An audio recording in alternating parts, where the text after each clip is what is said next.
Hi everyone.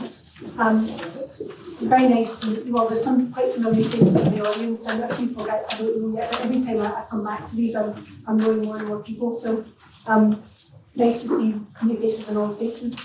So what I'm going to do today is, and I'm just going to talk, I'm not going to use PowerPoint or anything, it's just going to, so if you don't understand my accent, chuck your hand up, will you? I'm going to talk about the WAVE trial, which most of you know has been ongoing now for some months. I'm going to talk, and then I'm going to talk about a couple of other trials, one of which may come to Western Australia and one of which definitely is coming to Western Australia. So hopefully I'm giving you some good news today. I'll start off by talking about the WAVE trial. Now, I think a lot of you will know a little bit about it, but I'll go over it anyway. So Huntington's disease obviously is a disease where you've got a good gene and a bad gene, so good DNA, bad DNA. And in the cells in the brain, what happens is the DNA is just storage of long-term genetic knowledge. What happens to actually utilise that, you make a quick copy called RNA, and then that's used to make protein, which is the effector molecules for cells. Now, when I was a medical student, which is about 25 years ago, and they discovered the gene for Huntington's disease, I remember being told at that point, we'll have this one knocked over in a few years. You know, by the time you're a middle grader, it'll all be done and dusted. Well, 25 years on, and we still haven't figured out how to fix the gene, the DNA itself. But the technology has caught up to the RNA molecule, and what we can do is knock out the RNA molecule, which effectively is the same as knocking out the DNA, and that's the whole idea behind what we call RNA silencing. So the idea is that you knock out the RNA, that's the same as if you're knocking out the DNA, and that theoretically holds the promise of arresting the Huntington's disease process.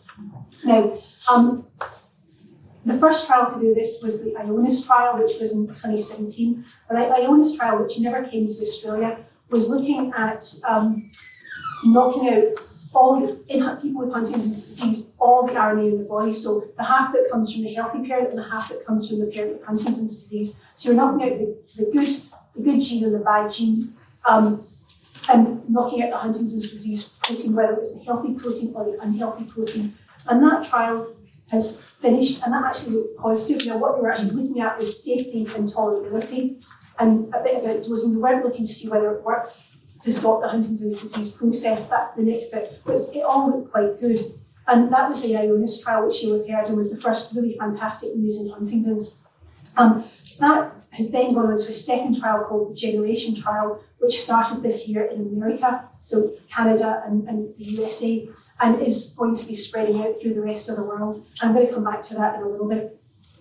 Anyway, so that was the first approach at tackling Huntington's disease at its root cause. Now, the second trial off the mark is the WAVE trial, and that's the one that we've got here in Western Australia. And this is slightly different to IONIS Generation. In IONIS Generation, if you think about it, you've got your two DNA copies, the healthy one and the unhealthy one, making two RNA copies, making two protein copies. And in IONIS Generation, what they're doing is they're knocking out all of it. So they're knocking out the healthy RNA and the Huntington's abnormal RNA. And so far that seems to be all right, but we don't really know what the long-term consequences of knocking out both the good and the bad are. And presumably the Huntington's protein is used for something, particularly very early on in development. So the idea behind WAVE is you don't knock out both copies, you just knock out the unhealthy one. In other words, you knock out the one that's got the extra tag repeats associated at the RNA stage. So this is a year behind. So this has run through America and Europe, and then as of this year came to Western Australia. Well, it was quite a fight to get it here, I have to say, and there were a lot of ups and downs, but we did, with a lot of hard work, both at the neuroscience unit and at Carolyn, where the trial is currently taking place, we did get to trial, and that's been going on for about, I think we started in May, is when we actually started screening people for that. So the idea there is we are giving people either the WAVE molecule, which is, if you think about your DNA, your RNA, your protein, what it is it goes in and it knocks out the Huntington's disease RNA molecule, and it literally zips against it. It's called an antisense oligonucleotide, and it knocks out the bad copy. And what we're doing is we're giving that molecule to patients, and if you're a patient, you have a 3-to-1 chance of getting the real thing. So 75% of patients will get the real thing, 25% of them will get the placebo or dummy drug. And we've got to have a dummy drug, because otherwise you don't know whether any good effects or bad effects from the treatment is coming from just going through the trial itself. and how we get the molecule into you and so on. So we've got to have a placebo arm as well, but that's already started and is going fine. So what's happening is we've been screening people since May over at the Carolyn Institute, which is about a 5-minute walk in the Charles Garden campus. And what we've been doing is, for people that we think are going to get through, we've been taking bloods to see whether or not they've got a specific marker that allows them to go into the trial. And you get about a 70% chance of having that marker. So as of now, we've screened 25 people. 9 have passed, so potentially they're in. 11 have failed to get through pre-screening or didn't have the marker when we did the blood test. And we've got 5 currently on the ball. So that's where we're up to in terms of who is able to get in. So 9 out of 25 is pretty good. And in fact, we've started actual treatment as of 2 weeks ago. And 2 people have already had their first treatments. Now, the treatments aren't trivial. What they actually are, it's not a tablet or an injection, it's an intrathecal injection. So we're giving it as injections into the base of the spine, into the spinal fluid. So to do this, you've got to have a bit of gumption, because it's a fairly significant thing to say, I'm going to have this. And in fact, when I presented this a few months ago, we knew they were going to get somewhere between 1 and 4 injections. And I thought at the time that we were likeliest to get 3. In fact, our patients are going through 4 injections. So at 0, 8, 12 and 16 weeks, they're getting spinal tap injections to get this in.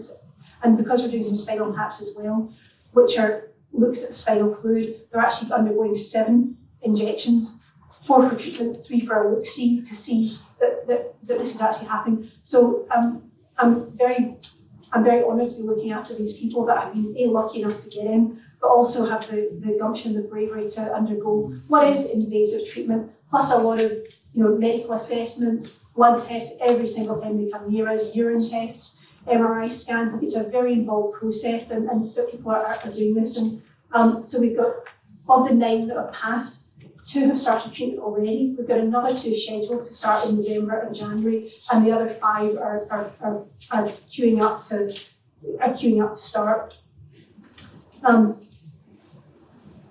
The good news is that for everyone that gets into the study, we should be able to put on an extension study. So overall, the WAVE trial for someone that gets in lasts for 7 months. So 4 injections over 7 months. But then what's happening is we've got what's called an open label extension. So remember I said that if you got into the trial, then you had a 75% chance of getting the drug and a 25% chance of getting the placebo or the dummy drug. So after the 7 months, you get told which group you were in, and you get offered the option of then having 2 more years worth of treatment every 4 weeks of the real thing, regardless of which group you were in. So potentially someone that gets in is getting 2.5+ years of therapy, which is pretty exciting. So that's where we're up to on the WAVE trial. Now, the whole point of the WAVE trial is to see whether this treatment is safe and whether at a molecular level the WAVE molecule is doing what we want it to. In other words, it's knocking out the Huntington's RNA and protein, but leaving the good Huntington's RNA, the good RNA and protein alone. So the whole point of this trial is to see whether it works at a molecular level and to make sure that it's safe and tolerable for human beings. What this trial is not designed to do, and this is exactly the same with onus, is to see whether it actually works to slow or to stop Huntington's in its tracks. That will be the next one that comes after this. And so far it's all looking pretty good. Now, a question that I knew was going to come up was, we've been recruiting now since about May. Do we still have slots and spaces? As of now, all over the world, we've got 34 places left. So I'm fairly confident that the 5 people that are still waiting to be scheduled are going to get in, and potentially in the next few weeks, anyone that we're able to put through have a good chance of getting in, but I don't think we'll be recruiting for much longer for that, just because at this point we're competing with Sydney and Brisbane and Melbourne, as well as Poland and the UK, which are still the sites that are recruiting. So we've still got probably space to get everyone through that's already in, and maybe a couple more, but I'm not sure we'll be recruiting for much longer than that. And that's where we've up to just now. Does anyone have any questions about WAVE before I move on?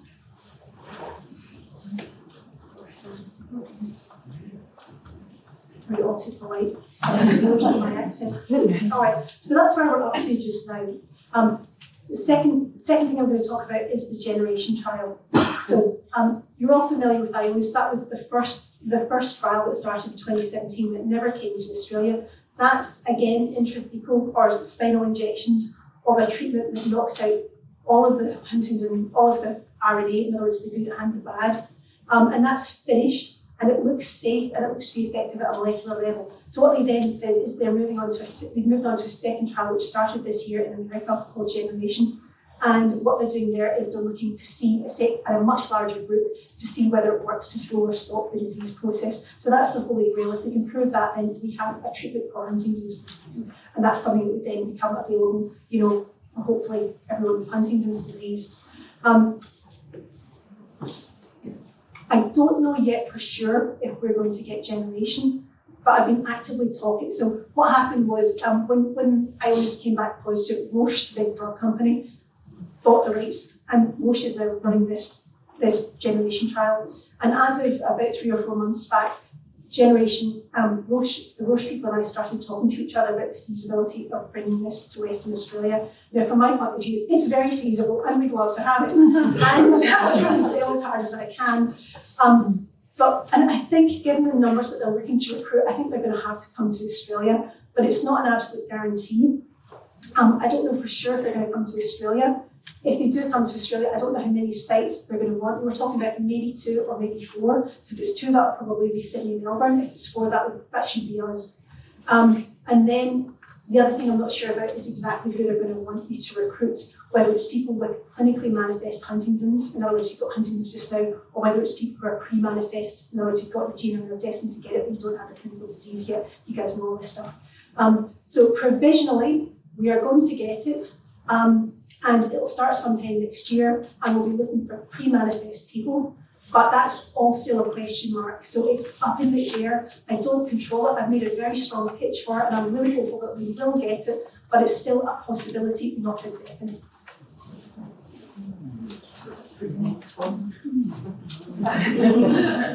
All right, the third and final part of this talk. Okay, this is about a trial that I'm very pleased to announce for the first time today that definitely is coming to Western Australia, and it's going to start early next year. If we're on track, it will start in February. That might be a bit ambitious, but certainly it's going to start in the first or second quarter of next year. Okay, so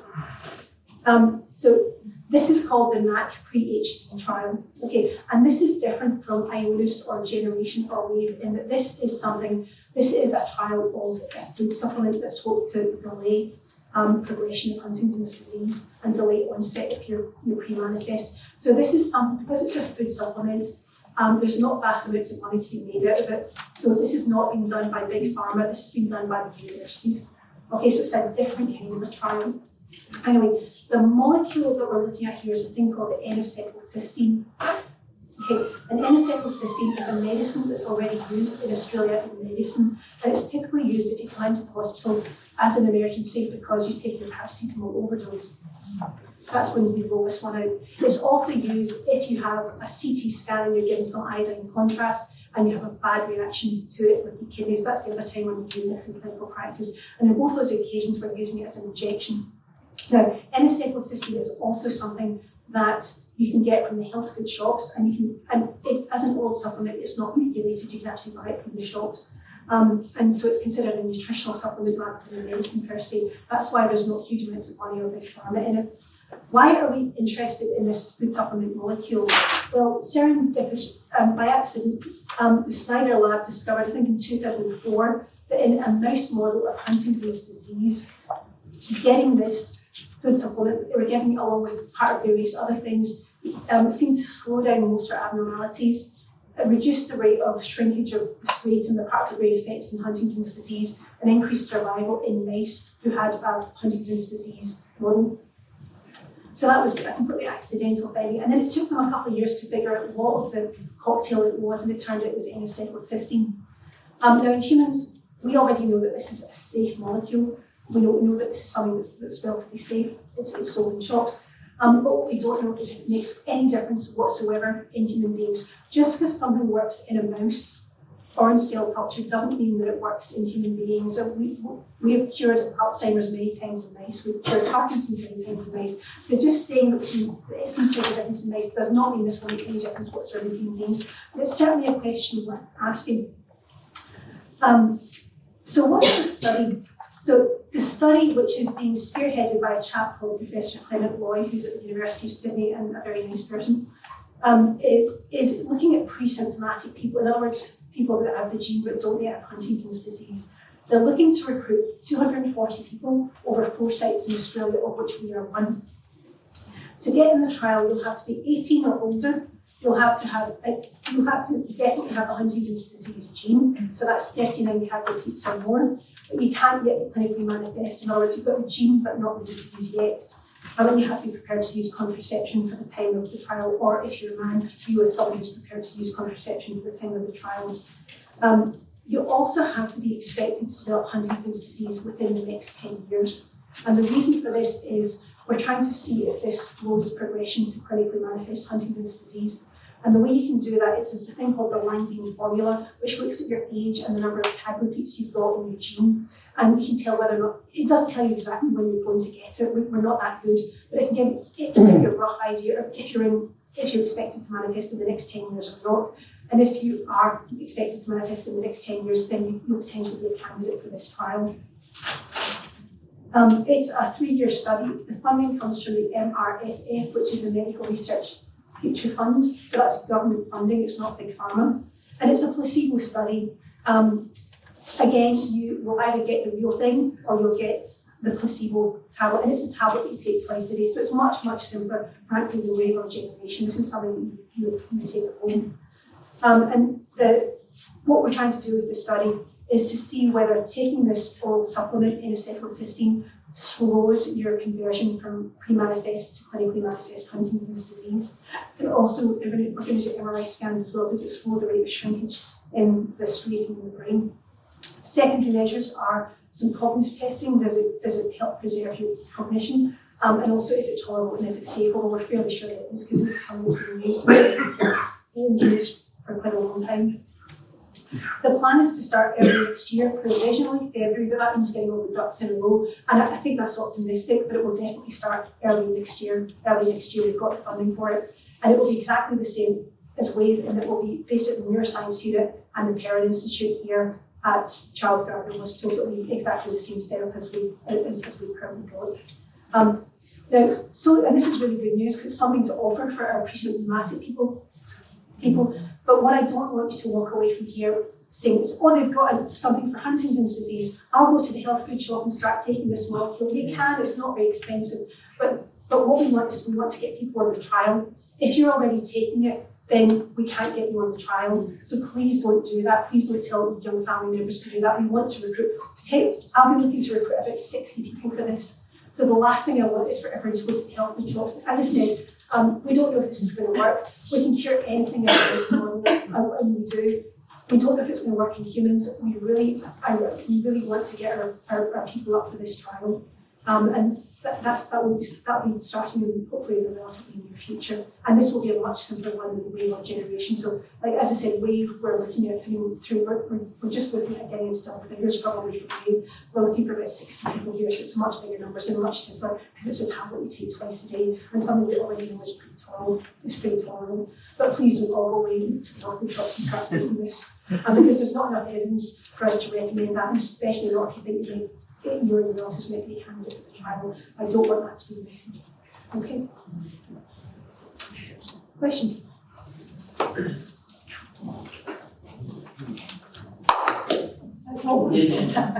Carolyn, so what will be the recruitment process for this new trial potentially? I would imagine that we will tell that when we're ready to go, I will phone you up and say when, and put another announcement on the HDWA website. And exactly the same as WAVE, you will phone into the Parent Institute and speak to Jo, who's the study coordinator there, and she'll share you with them. Also, at the Neuroscience Unit, the many people that are coming back and forward there, hopefully we'll be able to chat about it there as well. Would you be encouraging people to talk with their families about doing predictive testing, because obviously if they need to be gene positive to be part of this, you've got a much bigger population that hasn't been That's an tested. excellent point, yeah. It's starting to shift the landscape a little bit, isn't it? Given that we've got a trial for pre-symptomatic HD for the first time. So yes, for people that have, yes, for all the people that are out there who are choosing not to be tested for very good reasons, it might just change the equation up a little bit. But the fact that we are having this now, bear in mind, if you do come in, it does take a little while for us to schedule you in for testing and for then the tests to happen at the lab. This is something that we start next year. So anyone that thinks that they might want to be a part of it, you can always phone up, schedule for the chat and then the blood test. You don't have to come back and get the results if you choose not to do so. But yes, for all the people out there that know that they're gene positive but haven't yet manifested, you'd be probably at the top of my list. But it might change it might change the landscape a little bit for people that are hanging back and are not prepared to do that yet. And certainly if we get generation for pre-manifest people, then that would be a huge game changer, I think.